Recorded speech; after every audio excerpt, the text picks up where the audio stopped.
नमस्कार दोस्तों, आज हम नेपाल में भगवान शिव का प्रसिद्ध पशुपतिनाथ मंदिर का इतिहास के बारे में इस वीडियो में बताएंगे। तो चलिए शुरू करते हैं।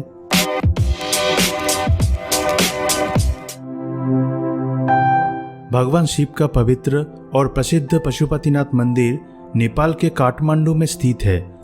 भगवान शिव का यह मंदिर बागमती नदी के किनारे पर स्थित है।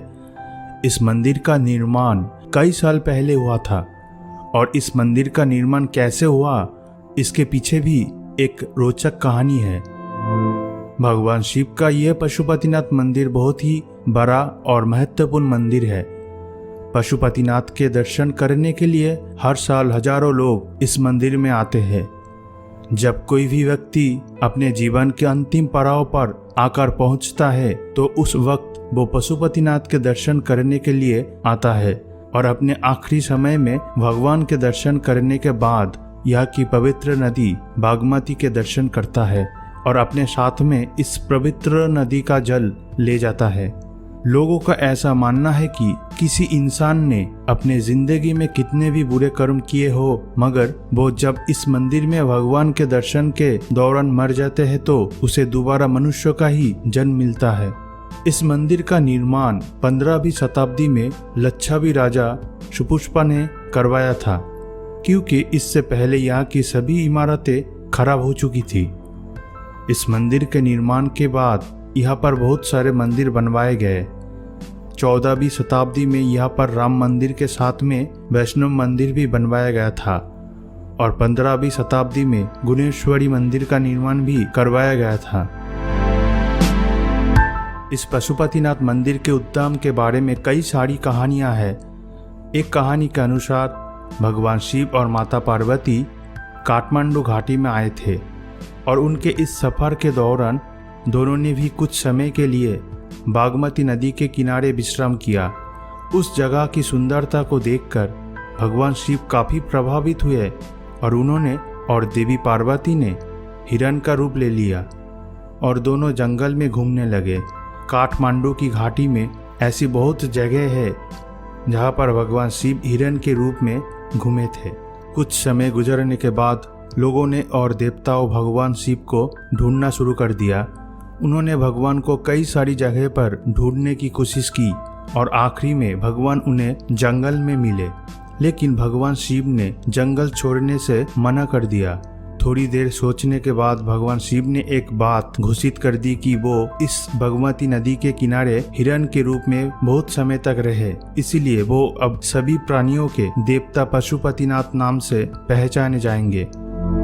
ऐसा भी कहा जाता है कि इस मंदिर में आकर जो कोई भी भगवान के शिवलिंग के दर्शन करता है उसे कभी भी प्राणी का जन्म नहीं मिलता है। ऐसा कहा जाता है कि सभी की इच्छा पूरी करने वाली कामधेनु गया चंद्रवन पर्वत पर रहती थी।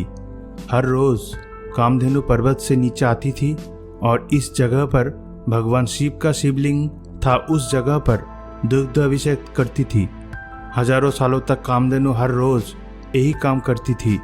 कुछ लोगों ने कामधेनु को इस तरह से दुग्ध अभिषेक करते देखा तो उन्होंने इस जगह की खुदाई शुरू कर दी और उन्हें उस जगह पर भगवान शिव का शिवलिंग मिला।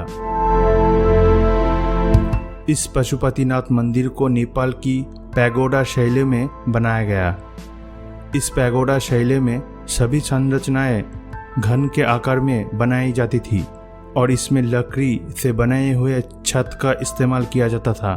कुछ छतों को तांबा से बनाया जाता था और उनको ऊपर से सोने से सजाया जाता था। इस मंदिर को एक चौड़ी जगह पर बनाया गया है और इसे 23 मीटर और 7 सेमी की ऊंचाई में बनवाया गया। इस मंदिर को कुल 4 दरवाजे हैं और वो सभी चांदी से बनाए हुए हैं। इस मंदिर का कलश सोने से बना हुआ है। मंदिर के भीतर में 2 गर्भगृह है। अंदर के गर्भगृह में भगवान की मूर्ति है और बाहर का गर्भगृह की पूरी तरह से खुली है। जब कोई इस मंदिर को नदी के पूर्व किनारे से दिखता है तो मंदिर बहुत ही सुंदर दिखता है।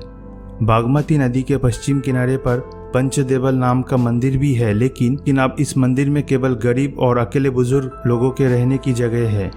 बागमती नदी के दाहिने बाजू में अंतिम संस्कार करने के लिए पूरी व्यवस्था की गई है।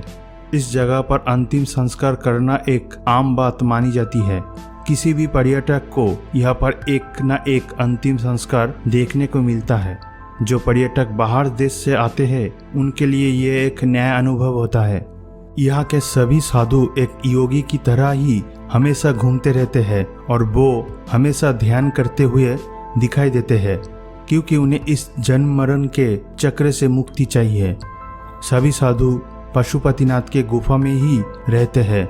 यहाँ के सभी साधु अपना जीवन बड़ी सरलता से बिताते हैं, लेकिन बाहरी देश के आए लोगों को उनका ये जीने का तरीका काफ़ी रोचक और रहस्यमयी लगता है, क्योंकि सभी साधु देखने में स्वतंत्र दिखते हैं। उन पर किसी का कोई नियंत्रण नहीं रहता। इस मंदिर में साल भर त्योहार मनाए जाते हैं और हर साल भक्त हजारों की संख्या से भगवान के दर्शन के लिए आते हैं।